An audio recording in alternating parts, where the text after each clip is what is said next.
Good afternoon and hello everyone. Thank you for joining us today on our 7th edition of the DOL Rule Webinar. My name is Joe Corio. I'm Senior Vice President here at URL Insurance Group, and we're pleased to have everybody join us today as we close out the month of January 2017. I would just like to thank everyone for their business that you write through URL Insurance Group. We're off to a great start for 2017, and we appreciate all the business you send our way. We know we wouldn't be successful as we are without you, and we are grateful for your business and your support. Thank you very much. Okay, let's start right off as we usually do with the legal happenings with the DOL rule, and we'll talk about a little bit about what's happening in regards to the rule, or in today's case, what's not happening. Since the last time we spoke 2 weeks ago, there has been very little movement with the DOL on a legal front. As far as the aspects of legalities go, since the last time, there's been no change in any of the court hearings that we've been talking about. As I mentioned last webinar, the case that had the most promise to put a halt to the rule was the Texas case. And again, there is no new news to report in that area. There's still a few other cases that are scheduled to be heard, but again, nothing new to report at this time. So we'll keep you posted as we do hear some things. Moving on to the fiduciary rule itself, there are just a few things I want to clarify in this week's webinar. First of all, the Trump administration has not done anything to this point to either confirm, delay, or withdraw the DOL rule. Our new president has been signing a lot of legislation in the last few days, but the DOL rule has not been included in any of it.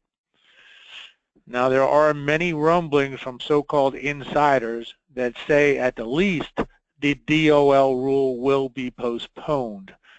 And we're hearing any day now that we could hear that the rule will be postponed. However, we have still not heard any official word on this with regards to the rumors that are out there. As you may recall, in early January, a bill was introduced by Representative Joe Wilson of South Carolina that called for the rule to be delayed by 2 years. And that bill got the ball rolling and the rumor mill turning, but nothing official has followed since he introduced the bill. So we'll keep you posted on that as well. Now, there are some clarifications that in regards to the becoming a financial institution that I want to talk to you about today. That is one thing that has happened in the last 2 weeks. The Department of Labor has clarified the requirements to become a financial institution. Shortly after the rule was put into force a few months ago, 22 marketing companies, and they're commonly called IMOs or independent marketing organizations, 22 of them had applied to become financial institutions. Since that time, the Department of Labor simply stated that they will come out with requirements that needed to be met in order to be a financial institution. And if you care to meet those requirements, you'll be granted the FI or financial institution status. Now, there was no real need for any additional IMOs to officially apply for status after that. So we're stuck at 22 that actually applied. And those, by the way, those 22 that applied, they weren't even sure what they were applying for at the time they applied because the requirements weren't stated. Just to give you a quick recap about financial institutions, becoming a financial institution allows IMOs to sell fixed annuities under the best interest contract exemption of the DOL rule. Now, the rule requires that sales of fixed indexed annuities for retirement funds need to be conducted under the best interest contract exemption, which we call the BIC for short. So now that we had a quick review of why you need a financial institution, here is what the Department of Labor has stated is required in order to be considered a financial institution. An IMO would have to meet certain criteria, and I believe there was like 4 or 5 different items, but there are 2 major requirements. The first requirement is that IMOs would have to have at least $1.5 billion in fixed annuity sales for each of the 3 preceding years. The second major requirement would be that you would need to reserve 1% of the annual premium from qualified fixed annuity sales for future use. So for example, if an IMO had sales of $2 billion of qualified business last year, they would have to set aside $20 million in collateral under the DOL proposal. Now obviously these are very high numbers and not every IMO would qualify. In fact, it is estimated that there's only between 6 and 10 IMOs that could meet these requirements that are set out by the DOL. I'm not sure how accurate those numbers are, but I'd be surprised if there's any more than 10. Now the industry has 30 days to comment on the DOL's latest amendment to the rule, which as you can tell is a very short period of time, so we'll see what happens there. Meanwhile, I am very happy to report that URL, in conjunction with our longtime partner Brokers International, is able and willing to meet the Department of Labor requirements. As I stated to you many times before, we will be here for you to act as your financial institution when and if the time for that comes. Nothing that the DOL has outlined has changed that. We'll be ready to work for you come post-DOL.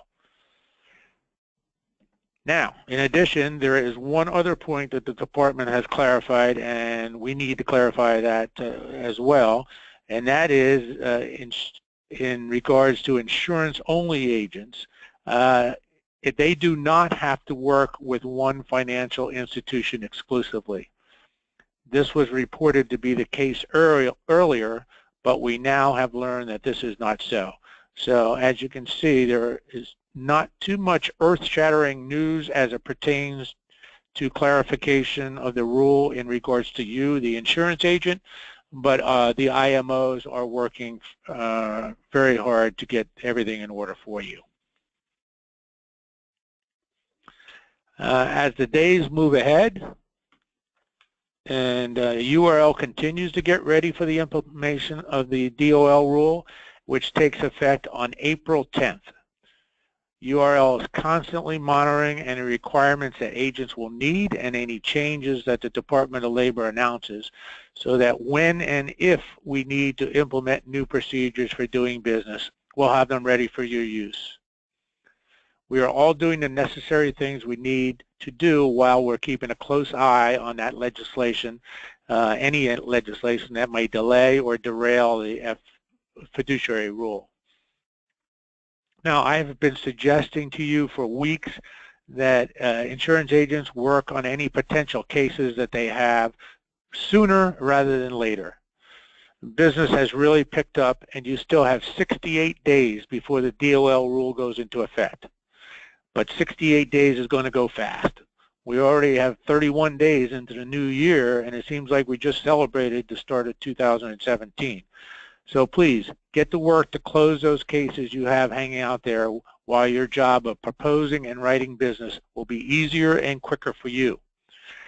After April 10th, new business procedures will be more cumbersome, and getting business from the application stage to the paid stage will take much longer. There will be extra steps that will be involved in processing business after April 10th. Now the good news is, to help you in your sales before the DOL takes effect, many companies have announced interest rates and/or index cap increases in the last 2 weeks. These new higher rates are very attractive, so we ask that you check them out. We also have 2 new products that are available. One is a pure accumulation index product with very high caps and rates, and the other is a traditional fixed annuity. It's not an index product, but it does have an income rider. And there are very few of those type of products out there right now, And I think we'll be seeing more and more of them once we get closer to implementation of the DOL rule. Because as you recall, fixed traditional products avoid a lot of the additional documentation that you'll see. So this particular product has an income rider that rolls up at 5%, and there is no cost for the rider. So it's a pretty attractive plan. So let us know if you'd like to get information on that or either of those two products, and we'll be more than happy to help. Yeah. So again, there's still plenty of time to do business before the rule starts. We will keep you posted on any changes. We're monitoring everything. But in the meantime, thank you all for your business. We look forward to working with you in the weeks and the months ahead. And take care and have a great day.